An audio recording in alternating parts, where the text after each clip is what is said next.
გურამ თავართქილაძის უნივერსიტეტმა ვიზუალური მედიის საერთაშორისო ფესტივალს ზუმი თბილის სუმას პინძლა.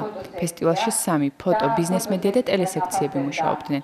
კავკასიის საერთაშორისო უნივერსიტეტის მულტიმედია ცენტრი ტელესექციაში იყო წარმოდგენილი. ჟიურის სპეციალური პრიზი ხატია გოგოხიას ნამუშევარმა მშრალი ხიდი მოიპოვა. საუკეთესო ოპერატორის ნომინაციაში თორნიკე თიბილაშვილმა და კახაბერ ჯონჯუომ გაიმარჯვეს. რაც შეეხება საუკეთესო ტელესიუჟეტს, აქ პრიზი შალვა მამუკაშვილის ნამუშევარმა შვიდქალამ მიიღო.